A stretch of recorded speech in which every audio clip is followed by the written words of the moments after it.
I'm Grace, and I've lived 22 years with Henry in a small Oregon town where the rain never seems to stop. Our home smells of cedar and coffee, a scent that's wrapped around me like a blanket since we moved here decades ago. It's a Tuesday evening in March 2025, and the windows are fogged up, trapping us in our own little world. I'm at the stove, stirring a pot of vegetable soup when Henry walks in from the lumberyard. His flannel shirt's damp from the drizzle, his boots thudding against the hardwood. He comes up behind me, presses a kiss to my temple and lingers there a moment, his breath warm against my skin. It's a ritual, something small and ours, and I lean into it like always. But there's something restless in me lately, a itch I can't scratch.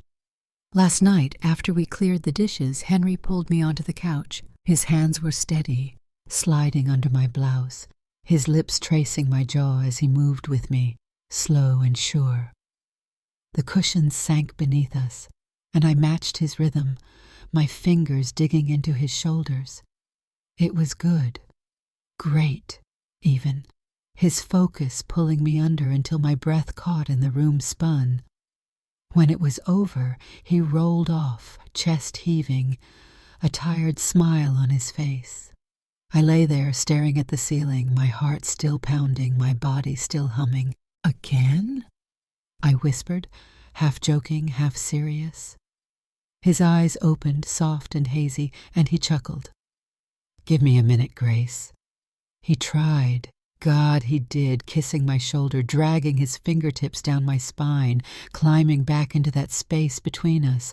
But I felt it, the way his movements slowed, his breath faltering, his strength slipping.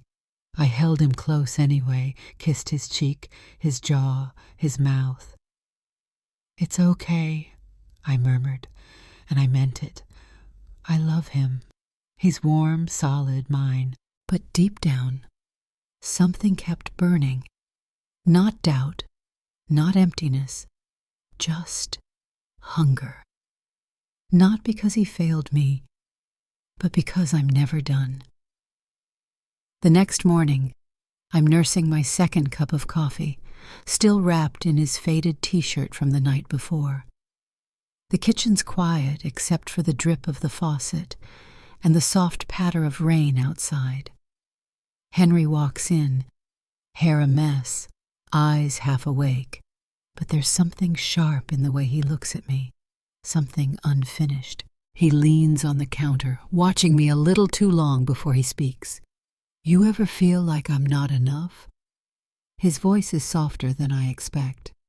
Not defensive, not insecure, just open, curious. I meet his gaze, caught off guard.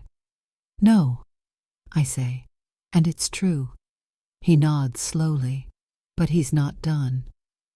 "You're still hungry after. I can feel it, see it." I don't answer right away, just hold the mug between my hands, the warmth seeping into my palms. "It's not about you," I say eventually. "You give me everything. I feel that. I love that."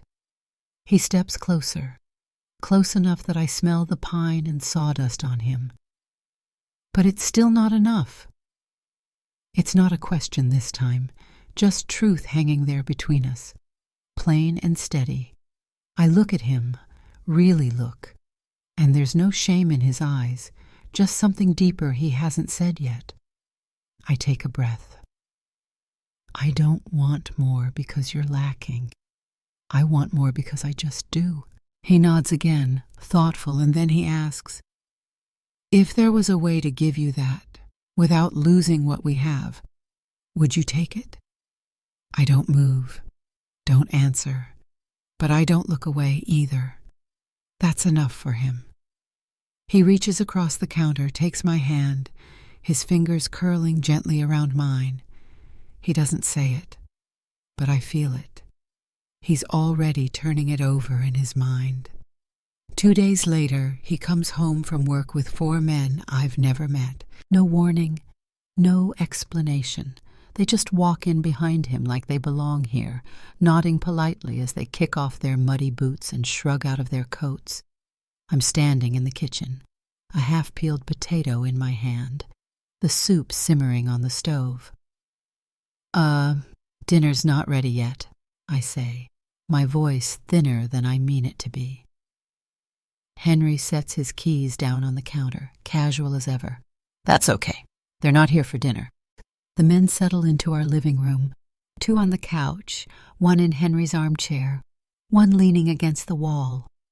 They're rugged, maybe loggers or mechanics, with calloused hands and weathered faces, all around our age or a little older. They don't talk much, just small stuff about the rain, the Blazers game last night, the price of gas. But I feel their eyes drifting to me, not rude, not bold, just watchful. Henry opens a bottle of red wine from the rack, pours a glass, and brings it to me. His hand brushes mine as I take it. "You okay?" he asks, low and steady. I nod, but it's late, hesitant. He touches my waist, holds me there for a second, then leans in close, his lips grazing my ear. "They're here for you." My pulse jumps, a quick thud against my ribs. The words hang there, heavy, and I barely have time to process them before he steps in front of me and kisses me. Not soft, not tentative, but full, anchored, like he needs me to feel him first. His hands move slow, deliberate, sliding under the edge of my sweater. The fabric lifts over my head with a quiet rustle, and I don't stop him. The air shifts cool against my skin as he reaches behind me and unhooks my bra with a subtle flick of his fingers. It falls away, and his lips brush my collarbone, warm and steady. I don't resist. He guides me backward until my hips bump the kitchen island, the granite cold against my lower back. Every movement is unrushed, grounded, like he wants this moment to be seen. Then, in one smooth motion, he eases my jeans down, peeling them away until there's nothing left between me and the room. I'm exposed, vulnerable, but his eyes hold mine, keeping me here. His hands slide along my thighs, his mouth following the same path, unhurried, intentional. When his lips press into me with purpose, I exhale, not sharp but slow, staggered, a breath I didn't know I was holding. He stays focused, his touch calm, thoughtful, not rushing, not performing. There's something honest in the way he moves, like he's speaking through it. I brace myself, hands finding the edge of the counter, my breath catching as warmth gathers, layer by layer, pulling me deeper into stillness. Across the room the men don't move, but I feel them, their presence thick, impossible to ignore. Henry's steady rhythm builds something quiet, but undeniable, and without thinking, my body rises slightly toward him, like gravity's shifted. When he pulls back, he rises slow, his lips brushing my stomach, my chest, the hollow beneath my jaw. He helps me turn, guiding me to rest against the countertop, my arms settling, my back arching just enough. That's when I see them, the 4 men, no longer still. They adjust in their seats, jackets unbuttoned, postures shifting. There's no rush, no words, just an energy that's focused, intentional, quiet in its weight. Henry moves behind me, his hands returning to my hips, grounding me. He leans in, his pace deliberate, and I feel the strength in his hold, the way he presses close, steady and sure. His breath warms my neck, and the tension between us sparks to life. I move with him, match his rhythm, let the pressure build slow and heavy. I feel his focus, his presence, like he wants to leave no part of this unspoken. I'm his, and he wants them to know it, even now. And I let them see it. A soft sound escapes him, low, weighted, then he slows, his forehead resting against my shoulder, his breathing deep. His hands slip from my waist with care, trailing down my sides, and he stays close a moment longer before stepping back. I stay where I am, still grounded, buzzing beneath the surface. Across the room the men stand, one by one, no chaos, just motion with purpose. Jackets ease off shoulders, sleeves roll back, hands adjust buttons. Henry leans in once more, his lips brushing the shell of my ear, his voice barely audible. "Enjoy." The first man steps forward without a word, his presence filling the space Henry left behind. He's tall, bearded, maybe 50, with hands that settle on my waist. Confident, but not rough. I tense for a heartbeat, then soften as he moves in close, his pace steady, overwhelming in its quiet intensity. My body reacts before my mind catches up, a quick breath escaping me as I rise to meet him. My fingers grip the counter's edge, arms trembling as I try to stay anchored. Every shift of his motion sends a ripple through me, tightening something deep inside. And then it hits, sudden, breathless. My body tenses, then releases, a soft sound slipping out as the wave crashes over me. He steps back, his warmth lingering as the sensation fades, leaving me buzzing, unsteady, but alive. Before I can fully catch my breath, another approaches, broader, quieter, his frame casting a shadow across the kitchen tiles. He adjusts me gently, hands firm but careful, then leans in. I grip the counter again, my knees faltering under the new pressure. His pace is different, slower, deeper, each motion carrying weight that pulls tension through me in steady waves.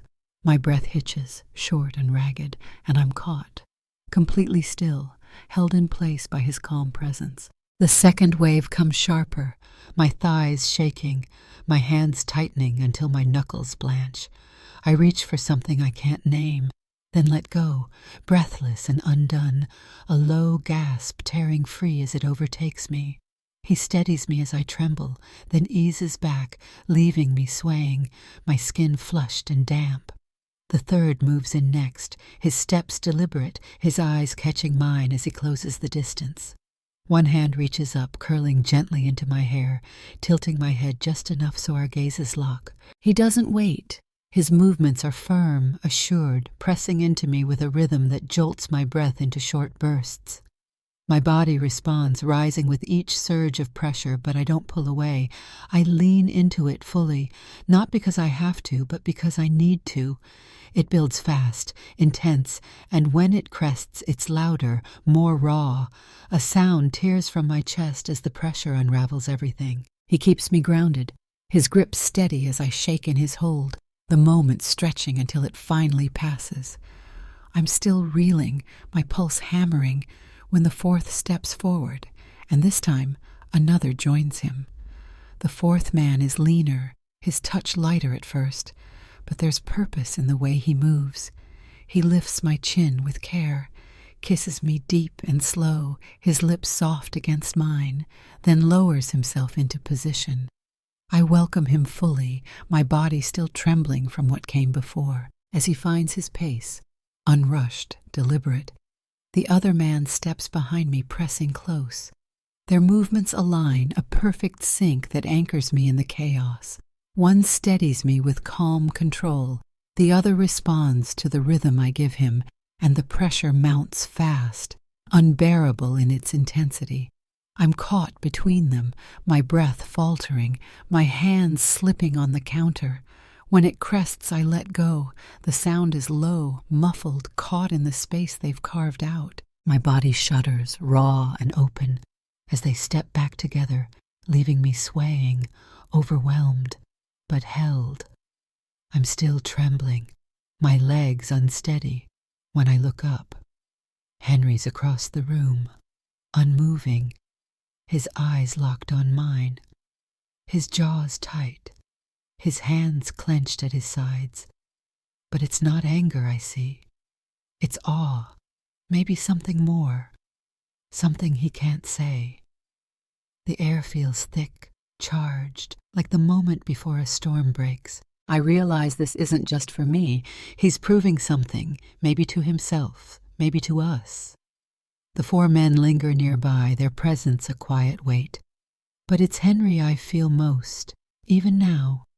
My skin's buzzing, my breath shallow, and for the first time in years, that restless hunger inside me feels quiet, not gone, just still, like the rain outside has finally paused. They leave without fanfare. One by one, they gather their jackets, nod to Henry, and slip out the front door into the damp night. The house falls silent, just the hum of the fridge and the faint drip of the faucet. I'm still at the island, leaning forward, my arms braced against the cold granite, my skin flushed and warm. Henry walks over slow, his boots soft on the floor, and pulls me into his arms, his flannels rough against my bare skin, his scent grounding me. Pine, sawdust, him. He holds me there, one hand at the small of my back, the other cradling my head. "Did you get what you needed?" he asks, his voice low, rough around the edges. I nod against his chest, but there's no triumph in it, just a strange, heavy peace settling over me like a blanket. He doesn't say anything else, just keeps me close, his breathing steady while mine evens out. Later we're on the couch, me wrapped in an old quilt, him beside me with a beer in his hand. The TV's off, the room dim except for the glow of a single lamp in the corner. I stare at the coffee table, tracing the grain of the wood with my eyes, and think about us. Tonight didn't break us. It didn't even bend us, but it changed something. There's a crack in the foundation now, not dangerous, just different, like a house settling after years of standing still.